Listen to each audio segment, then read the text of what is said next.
I grew up in a family where mental illness was kind of the norm. I used to be really insecure about that. That used to be a huge area of weakness for me, feeling like I never got to go home to a stable household.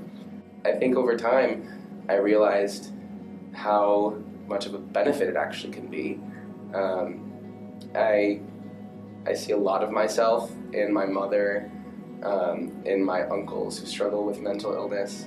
I have it myself. It's shaped how I see emotions, how I feel emotions. I think a lot of people think that, you can go some people are happy or people are sad or you're one or the other. And I think it's just growing up with a mental illness, not just within myself, but within my family, you realize how, emotions aren't stagnant. They ebb and they flow, and that can actually be a quite beautiful thing if you let it be. It can be pretty destructive, but it can also be a really powerful mechanism. When you've lived with something for a long time, whether it's good or bad, it becomes a part of you. That used to be, I think, the scariest thing for me, is that I felt like no matter what I did, even once I got medication for it, I was worried that it either wasn't going to help, or actually the scariest part was thinking that I might lose it. I think that it has affected so much of how I respond to people, how I act. Depression isn't just feeling sadness, it's feeling despair and these depths of emotion that most people aren't able to experience. I made a little post-it note and I hung it above my bed so that whenever I would wake up in the morning, I would look at it and it said, "You're never stuck." And I think that's really the mindset that you sometimes get into when you are having an anxiety attack or you're just feeling particularly depressed.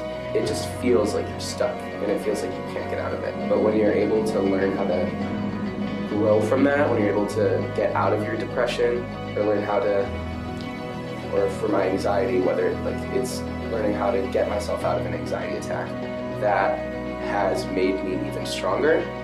I've gotten the question before, would you change your mental illness? And before, when I was younger, I probably would have said, hell yeah.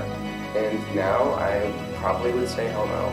Whether it's knowing that there are other people out there that have struggled with the illness, that are surviving and thriving, or it's just knowing that it's just people that love you, it helps. It makes you really resilient. I think it makes you strong. And I think that's one of the misconceptions about mental illness, is that people think it makes you really weak because you can't handle things or that you're too dramatic. Psychology is invisible, essentially. You can't see it, but you can feel it. And I think that's one of the scariest things about it, is when you are going through something like this, you can't sometimes even put into words what it feels like. And one of the great things about music is that it is able to express things that sometimes you aren't even able to say.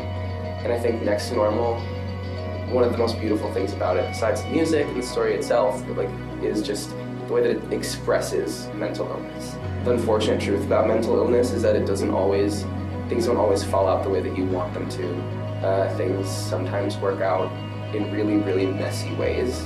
There is no right or wrong way.